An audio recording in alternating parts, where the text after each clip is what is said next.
Olá, leitor! Olá, leitora! Tudo bem com vocês? Vamos continuando a nossa leitura do livro Casais Inteligentes Enriquecem Juntos e paramos na página 87, subtítulo Poupança Mensal, Garantia de um Futuro Tranquilo. Vamos lá, então? Acredito que a maior preocupação dos pais em relação aos filhos é conseguir proporcionar-lhes um futuro seguro e tranquilo. O melhor caminho para atingir esse objetivo é garantir-lhes uma boa formação intelectual, física e de caráter. O restante vem automaticamente, é o que dizem os especialistas em educação. Sou muito grato aos meus pais quando olho para trás e vejo que ambos não mediram esforços para me proporcionar uma boa formação. Meu pai sempre procurou assegurar-me uma educação de boa qualidade, o que me permitiu estudar nas melhores faculdades do país. Minha mãe sempre me incentivou a me alimentar de forma saudável e me estimulou a praticar esportes. Hoje tenho boa saúde e formação exemplar, graças a Deus. Um dos maiores presentes que uma família pode dar aos filhos é a garantia financeira de poder estudar ou abrir o próprio negócio. Que tal formar uma poupança para garantir a faculdade de seu filho? A seguir, provo que esse é um caminho viável para qualquer família, desde que exista planejamento. Quanto antes se decidirem por esse caminho, mais fácil será para os pais atingir seu objetivo. Uma boa faculdade custa centenas de reais por mês, mas se os pais resolvem investir R$ 50 todos os meses, começando no dia do nascimento do filho, e obtiverem um rendimento líquido de 10% ao ano, haverá cerca de R$ 28 mil atualizados pela inflação na poupança do filho quando ele completar 18 anos, o suficiente para garantir os primeiros anos de faculdade. Se a partir dos 18 anos, mais nenhuma contribuição for feita e o dinheiro não for retirado e continuar crescendo na mesma proporção, serão acumulados R$ 608 mil até que o filho complete 50 anos. Não é fantástico? Um pouco de disciplina dos pais em relação ao dinheiro pode garantir com tranquilidade a faculdade dos filhos. E dá para ir mais longe. Se os pais fornecem uma boa educação financeira aos filhos e se estes conseguirem estudar sem usar a poupança, estará garantida também a aposentadoria deles. Afora o que puderem contribuir com a própria renda. Uma vida sem preocupações financeiras. Que herança maior que essa?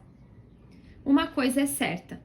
Os filhos poderão escolher com liberdade sua carreira quando perceberem que há segurança para correr riscos. Pessoas que escolhem a profissão pela paixão e não pela necessidade de dinheiro, geralmente são aquelas que se destacam na sua área. Corram atrás de seus sonhos e o dinheiro virá atrás. Planos de previdência e seguros. Muitos pais preferem substituir o modelo de construção de poupança do tópico anterior por planos de previdência e seguros. Os bancos oferecem inúmeras alternativas: seguro educação e seguro de vida, resgatáveis ou não, seguro de trabalho e planos de previdência. Planos de previdência, entre outras. A família passa a ser incentivada a adquirir esses planos principalmente após o nascimento do primeiro filho. Não há, obviamente, razão para contratar um seguro de vida se a família tem reservas suficientes para manter o padrão de vida caso um dos pais venha a faltar. Um seguro, qualquer que seja, não pode ser visto como investimento, e sim como o preço que se paga para garantir que não falte o imprescindível. Se apenas um dos pais trabalha, ele deve fazer um seguro de vida ou de trabalho. Se em caso de acidente com a casa, incêndio, roubo, destruição, o casal não tiver reservas para repor as perdas, comprar outra casa ou pagar aluguel, sugere-se contratar um seguro residencial. Recomendo com veemência aos pais que ainda não conseguiram formar uma reserva de pelo menos 6 meses do salário que priorizem um seguro de vida. Se tiverem poucas sobras mensais para poupar, farão o melhor investimento adquirindo uma proteção para a sua família, mesmo que para isso tenham que abrir mão de um plano de investimento e independência financeira. Então, sim, com o futuro dos seus filhos protegidos, será hora de começar a organizar o orçamento familiar para construir a aposentadoria financeira. As famílias que possuem vários dependentes devem analisar com cuidado a hipótese de contratar planos de saúde. Para quem tem 3 ou mais filhos sem antecedentes familiares de doenças graves, não será bom negócio pagar plano de saúde completo para toda a família, pois gastará muito mais no ano do que gastaria pagando consultas e bons médicos e exames em bons laboratórios para todos. A probabilidade de que todos fiquem doentes no mesmo ano é ínfima. Por isso, a melhor solução é contratar apenas planos hospitalares, bem mais baratos, que cobrem acidentes e internações. O mesmo vale para famílias que têm mais de 4 automóveis. É preciso fazer as contas para ver se vocês gastarão mais com o seguro anual ou com a compra de um carro novo se houver roubo ou acidente. O correto é negociar um seguro único para a frota. Com os planos de previdência e com os de educação, ocorre a mesma coisa. O banco ou a seguradora farão exatamente o que vocês deveriam fazer se fossem disciplinados. Aplicarão seu dinheiro em investimentos seguros com títulos públicos do governo. Como a empresa está sendo contratada para lhes prestar um serviço, vocês perderão uma parte da rentabilidade total para pagar as taxas de administração e carregamento desses planos. Por outro lado, se a família não tem planejamento financeiro com metas para aposentadoria e regularidade de aplicações, deve contratar um plano de previdência privada. Se os pais não formarem uma reserva para a educação dos filhos, farão um bom negócio ao contratar um plano específico de educação. Dicas de como gastar menos com os filhos. É preciso ter sempre em mente que os gastos com os filhos tendem a crescer ano a ano até a faculdade. Há um pequeno aumento de gastos quando eles passam a frequentar escolinhas, com a demanda de materiais de arte e educação. Mais tarde, quando começa a alfabetização, há outro salto, com demanda maior de livros, revistas e jogos. Nessa fase aumenta também a socialização da criança e começam as demandas de atividades de lazer paralelas à escola. Na adolescência vêm manias e hobbies, roupas da moda, pequenas viagens e baladas. Os gastos são inevitáveis, mas grande parte deles é motivada mais pelos pais do que pelos filhos. O importante é investir nos filhos de forma racional e organizada, seguindo alguns princípios que eles também conheçam e entendam. As dicas a seguir são muito valiosas para orientar o uso da renda da família. Jamais apresentem as guloseimas do mundo aos seus filhos. Chegará o momento certo deles mesmos descobrirem e pedirem essas coisas a vocês. É com muita tristeza que vejo pais levando bebês de colo a lanchonetes, oferecendo-lhes refrigerantes e batatinhas. É só para provar, não é mesmo? Sim, mas essas provadinhas despertam o paladar para alimentos e hábitos reconhecidamente pouco saudáveis e ainda por cima, muito caros. Deixem que seus filhos desenvolvam o próprio desejo por alguma coisa. Será muito mais gratificante presenteá-lo com uma visita a um lugar que estiverem loucos para conhecer do que despejar sobre eles novidades inúteis numa idade em que não fazem escolhas baseadas em marcas e etiquetas. Estabeleçam regras de consumo de produtos caros ou pouco saudáveis. Comentei recentemente com amigos que quando eu era criança tomávamos refrigerante apenas aos domingos, na casa do meu avô. O mais impressionante, 2 garrafas de 1 litro eram suficientes para a família toda. Incentivar as crianças a consumirem doces, guloseimas e alimentos inadequados sem nenhuma regra é estimular um consumismo doentio e desnecessário, fruto do comodismo dos pais. Estabeleçam regras para as crianças. É impressionante a frequência da presença de crianças mimadas em lojas e supermercados, usando uma expressão do Dr. Isami-Chiba. São verdadeiros tiranos do consumo, criando saias justas para os pais e forçando-os a levar para casa o que querem. Certas regras devem ser estabelecidas desde cedo. As compras não servem para trazer presentes para casa. Presentes são recebidos em datas festivas. É importante que a criança tenha noção disso, pois aprenderá a fazer escolhas criteriosas dos presentes que deseja e valorizá-los muito mais. Se for preciso negociar, que seja um sorvete e não um brinquedo. Não abusem das novidades tecnológicas. Dar presentes caros quando a criança não os espera terá como único efeito o estímulo da vontade de receber presentes mais caros ainda na próxima oportunidade.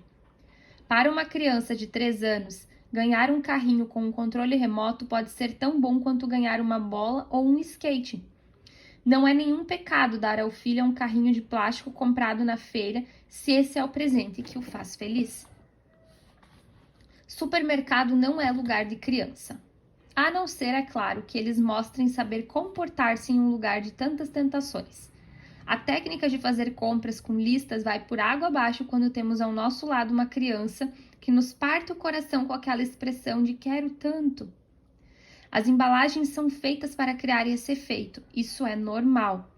Convencer uma criança do que cabe e do que não cabe no orçamento é difícil, portanto será melhor deixá-la com alguém. Ensinando pelo exemplo. O comportamento financeiro dos pais. Alguns investem em imóveis porque ouviram falar que é seguro.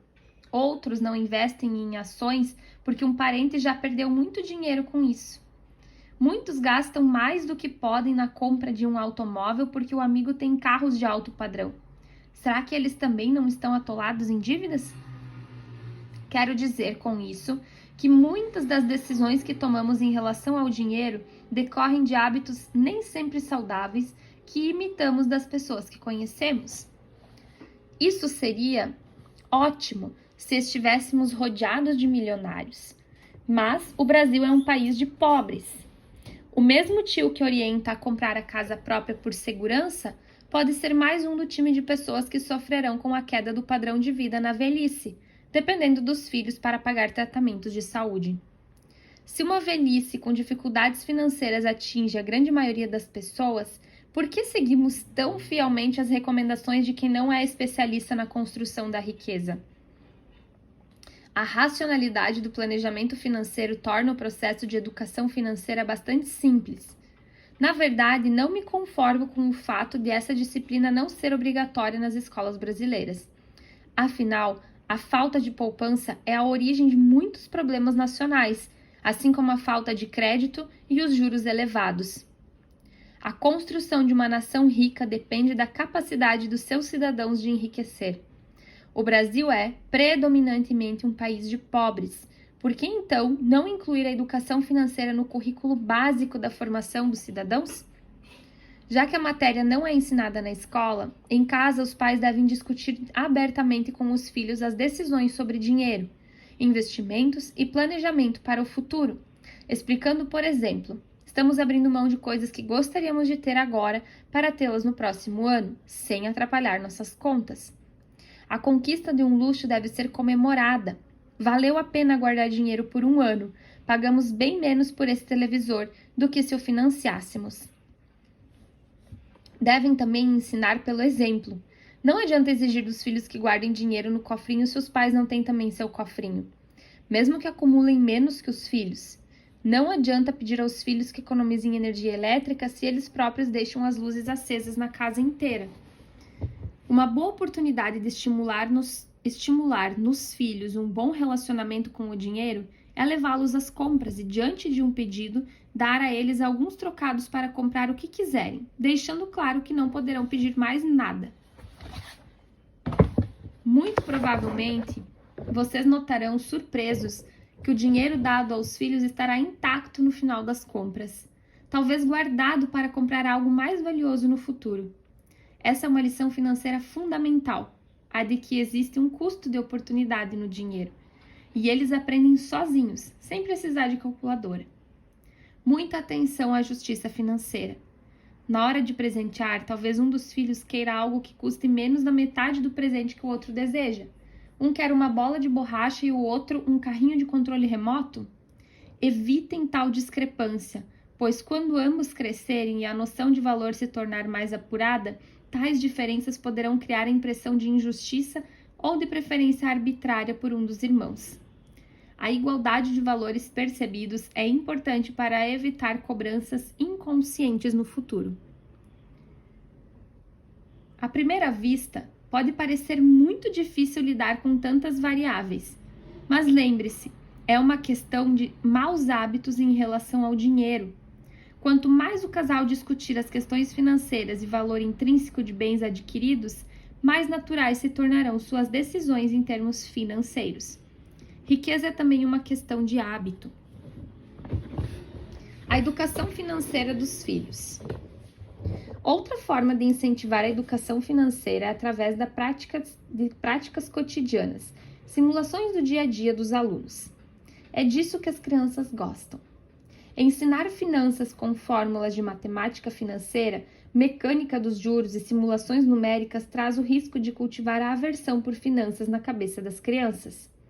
Por isso, tenham o cuidado de respeitar certa ordem nas ferramentas de ensino que permitem despertar o interesse das crianças. A educação financeira pode começar com jogos que envolvam decisões de compra e acumulação de dinheiro. Um clássico de jogos desse tipo é o banco imobiliário. Os pais podem facilitar para os filhos a percepção dos aspectos financeiros do jogo com comentários do tipo: é igualzinho à vida real, ou seu avô foi muito rico assim, acumulando dinheiro e investindo em imóveis. O segundo passo na educação financeira seria dar permissão aos filhos para imitar os adultos em situações de escolha e compra com recursos ilimitados. Pedir a ajuda dos filhos, por exemplo, para montar o orçamento de uma festinha de fim de semana ou das próximas férias. A etapa seguinte seria estimular a responsabilidade pessoal. Talvez seja esse o maior objetivo de propor uma mesada aos filhos. Eles aprenderão bastante quando perceberem que seus recursos são escassos.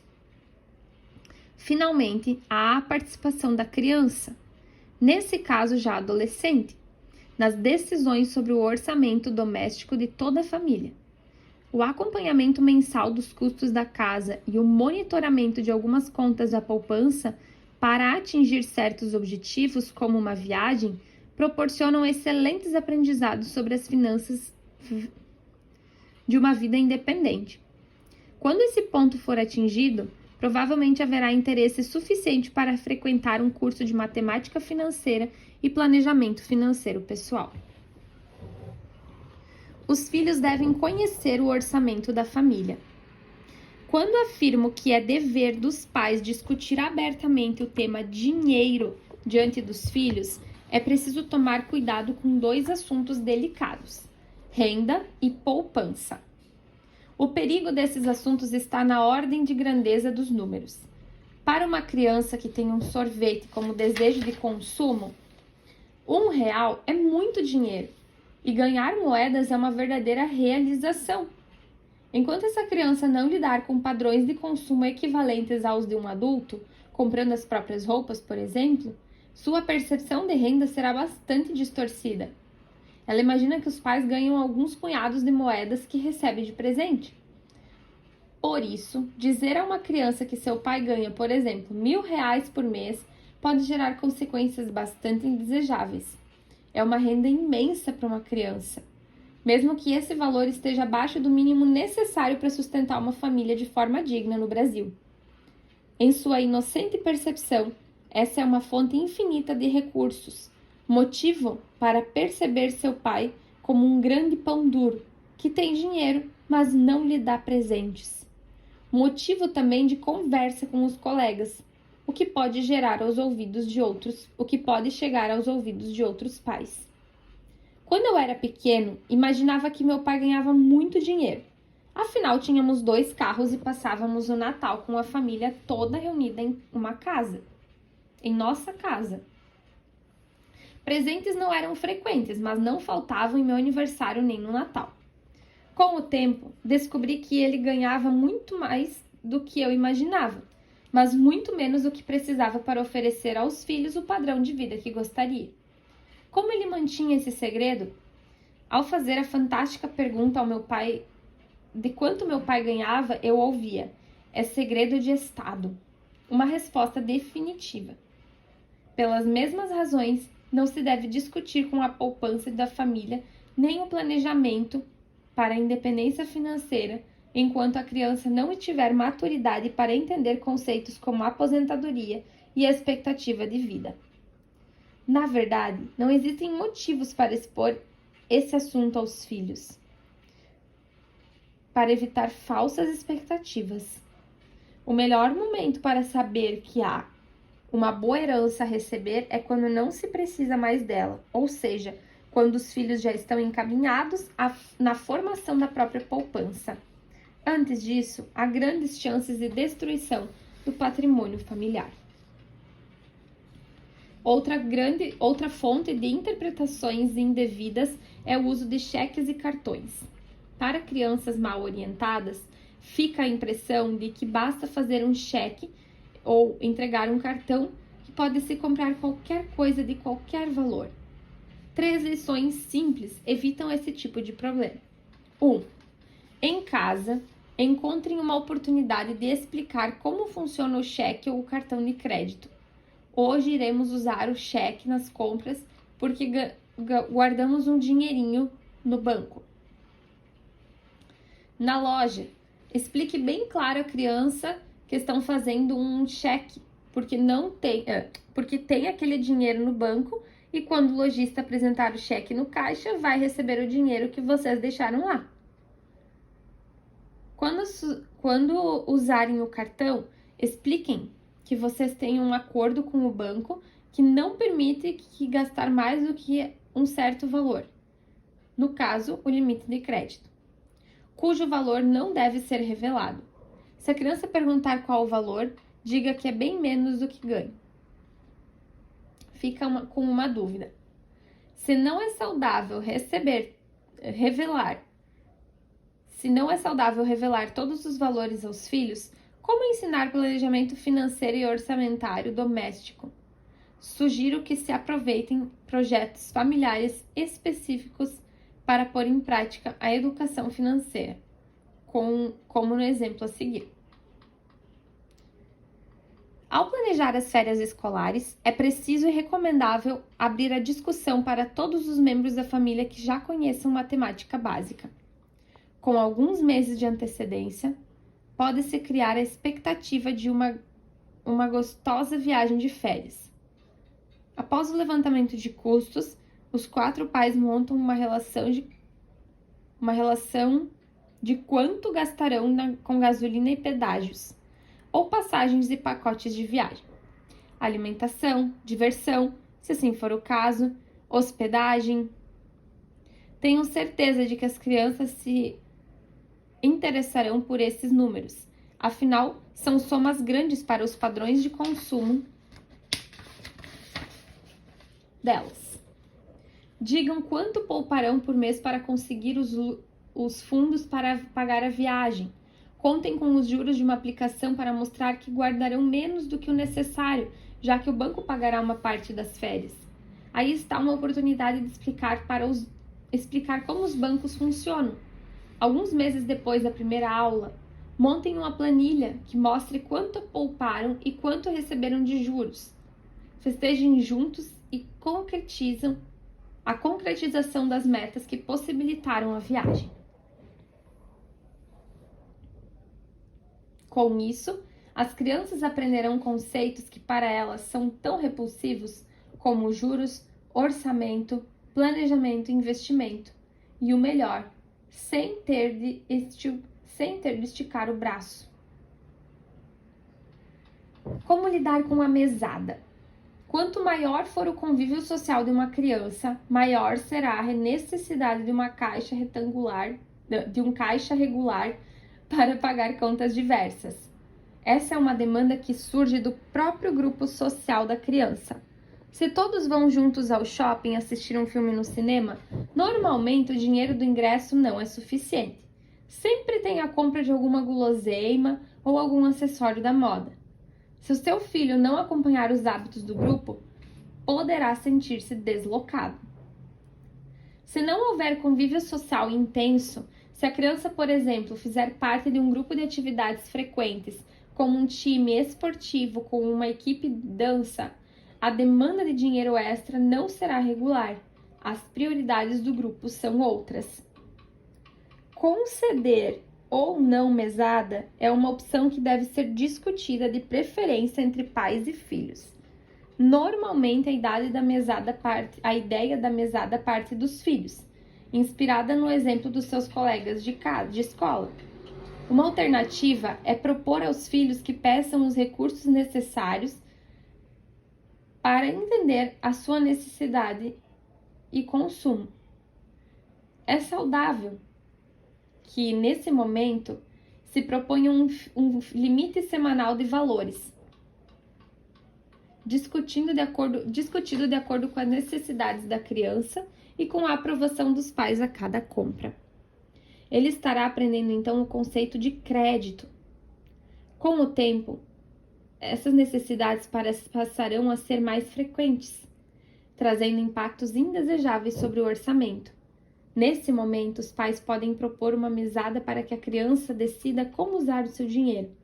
O novo conceito aprendido é o de responsabilidade financeira. O valor da mesada deve ser debatido com base num orçamento. O ideal é que todos se sentem e discutam o que os filhos gostariam de fazer se investissem o próprio dinheiro. É necessário mencionar tudo, como guloseimas, refeições fora de casa, acessórios da moda, cinema, passeio com os amigos e compra de revistas e gibis, entre outros gastos. Dependendo do grau de independência que os pais oferecem aos filhos, pode-se iniciar também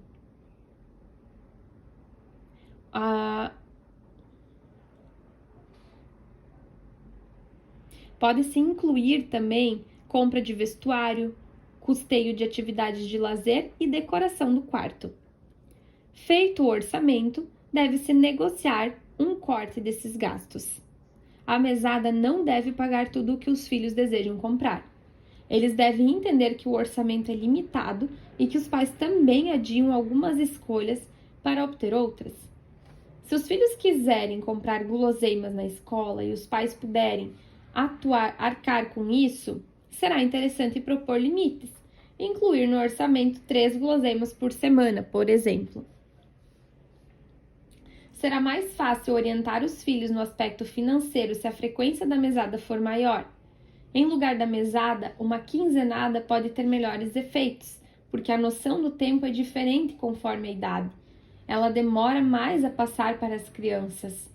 Se elas encontrarem dificuldades no final da quinzena por ter gastado toda a mesada, vão aprender a lição e praticá-la já nos 15 dias seguintes. A forma como os pais lidam com a mesada pode ser a melhor estratégia de educação financeira. Ela não deve jamais ser utilizada como instrumento punitivo. Se você não passar de ano, perderá a mesada. Pelo contrário, deve ser considerada um instrumento de inclusão. As aspas. Não podemos aumentar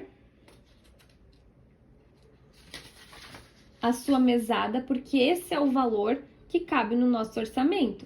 Mas se você tirar boas notas, receberá um bônus quando o papai e a mamãe receberem a gratificação de Natal no trabalho.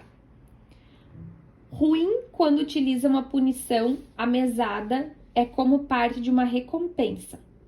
Deve-se deixar claro também que a mesada é um recurso para custear as vontades e a socialização da criança. Não é boa prática aumentar a mesada para que a criança compre os próprios livros escolares, por exemplo.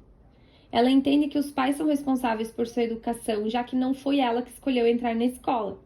Essa situação pode mudar na faculdade, quando o adolescente provavelmente vai entender com maior clareza os conceitos de orçamento, planejamento e responsabilidade financeira.